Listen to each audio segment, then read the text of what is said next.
Sejam muito bem-vindos a esta análise. Hoje a gente vai mergulhar a fundo no que podemos chamar de Manual do Diabo.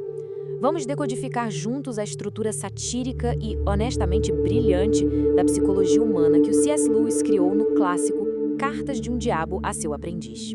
E para começar essa verdadeira aula sobre a natureza humana, vamos direto a essa observação do Lewis que chega a dar um frio na espinha.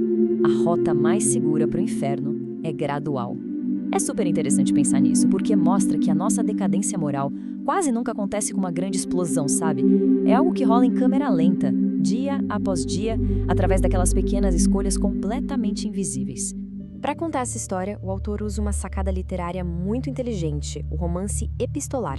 Ou seja, a história inteira é contada através de uma série de cartas confidenciais. Isso simplesmente joga a gente de cabeça em um universo totalmente de ponta cabeça. Imaginem só, um demônio sênior super experiente chamado Fitafuso treinando o próprio sobrinho novato. E qual é o objetivo final de todo esse esforço? Corromper um único ser humano absolutamente comum, que eles chamam de um jeito super frio e clínico, apenas de o paciente. O que nos leva ao primeiro grande ponto dessa exploração: a burocracia do inferno. Olha só que inversão genial que temos aqui. Lewis imaginou o submundo não como aquele poço de fogo caótico e primitivo que a gente costuma ver em filmes, mas sim como uma burocracia corporativa moderna, calculista e incrivelmente eficiente. E a troca de vocabulário é total. Para esses burocratas do mal, Deus é o inimigo, exatamente porque defende o livre-arbítrio e o florescimento humano. Em contrapartida, o diabo é reverenciado como nosso pai. Mas claro, um pai totalmente possessivo, cujo único objetivo é consumir, absorver e dominar por completo a nossa individualidade. E tem um detalhe de bastidor muito curioso aqui. O próprio autor confessou que adotar essa mentalidade sombria teve um peso gigantesco sobre ele. Lewis chegou a dizer que, apesar do livro ter fluído com uma enorme facilidade técnica, foi a obra que menos lhe deu prazer na vida. Afinal, foi um processo espiritualmente exaustivo passar dias e dias imerso nessa ótica de pura malícia para conseguir expor as nossas fraquezas. Vamos seguir para a seção 2, que entra de vez nas estratégias psicológicas da coisa. A lei da ondulação, focada nos picos e vales da vida. O conceito aqui é fascinante. O mentor, Fitafuso, entende muito bem que nós humanos estamos inevitavelmente presos ao tempo. Isso significa que a nossa motivação não é e nunca vai ser uma linha reta. Pelo contrário, ela flutua de forma natural em ondas, alternando entre momentos de um super entusiasmo e outros de uma secura e apatia profundas. E é exatamente essa inconstância a nossa maior vulnerabilidade. Então, o grande truque do Fitafuso é orientar o sobrinho a atacar exatamente nesses vales, nos nossos piores momentos de baixa. E o mais chocante, eles não tentam provocar grandes desastres ou escândalos. A instrução central é apenas convencer a mente da pessoa de que essa fase ruim e apática é permanente.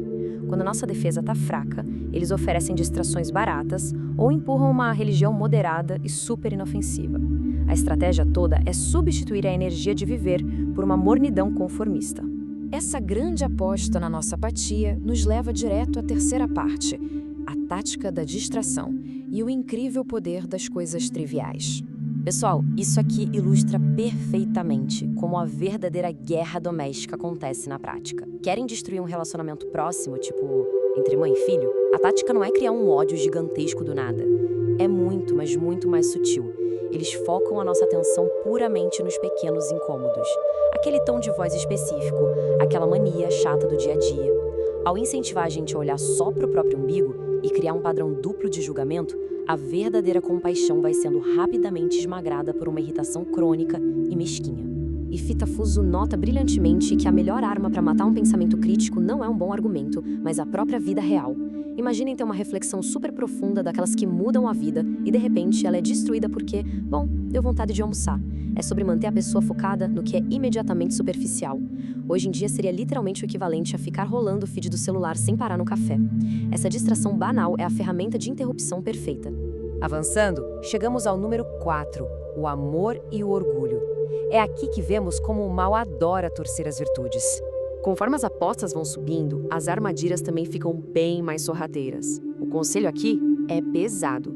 Se não der para impedir que alguém adote uma vida cheia de virtudes, a solução é infectar essas virtudes com orgulho. A verdadeira humildade, que é basicamente esquecer de si mesmo, acaba sendo torcida. De repente, a pessoa passa a se sentir extremamente superior e dona da verdade só por fazer parte de um grupinho que ela considera mais educado ou iluminado. A virtude, meus amigos, vira o próprio veneno. É muito importante lembrar do contexto em que tudo isso se passa. Esse livro teve a Segunda Guerra Mundial como pano de fundo real. Isso traz uma questão que é impossível ignorar: como o medo extremo e a guerra afetam a nossa alma. O Lewis nos obriga a encarar de frente como a turbulência e o pânico globais impactam diretamente a nossa moral individual. Essa tabela resume a coisa toda com perfeição. Reparem bem, a burocracia do inferno quase nunca cria os cenários. Eles apenas agem como parasitas explorando a realidade. No meio da guerra, a meta é empurrar a mente para um extremismo cego ou para uma covardia que paralisa a pessoa. Coisas maravilhosas, como o amor humano, são distorcidas até virarem egoísmo e pura ilusão de posse. E até nas comunidades de apoio, nas igrejas, o foco é desviado da união para as picuinhas políticas ou para os defeitos irritantes de quem senta no banco do lado. É assustadoramente familiar, não é? O que nos traz de volta a estratégia central, no número 5, o caminho gradual, e como nossas crenças vão sendo diluídas.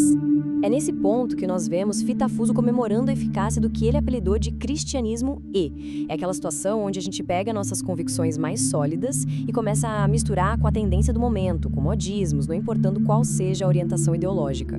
Eles usam aquela nossa vontade desesperada por novidade, o que ele chama de horror da mesmice, o medo de ficar por fora do assunto da vez. E com isso, o que era profundo vai sendo aguado, sabe? Até não sobrar absolutamente nada, além de um conformismo super vazio e superficial. Bom, e tudo isso culmina na carta de número 31. Depois de exatas 31 instruções, o jovem demônio fracassa de forma espetacular. O final do livro é super abrupto e irônico. O tal paciente acaba morrendo de forma repentina num ataque aéreo da guerra. E é ironicamente essa tragédia que dissipa aquela neblina sufocante de distrações terrenas, libertando a alma dele de vez. Foi uma derrota total, perda máxima para o sistema do Fitafuso. Ao fecharmos essa análise, essa obra nos deixa com um mapa muito profundo sobre as nossas próprias vulnerabilidades. Mostra como o nosso caráter é moldado ali nas escolhas silenciosas que a gente faz todo santo dia. E a grande provocação que fica martelando na cabeça é a seguinte: será que as nossas distrações diárias, aquela simples roladinha de tela, aquela fofoca rápida, são mesmo tão triviais assim? Ou será que, no fundo, elas formam esse famoso caminho silencioso e gradual que está, pouco a pouco, nos afastando do que realmente importa na nossa vida? Fica a reflexão, pessoal.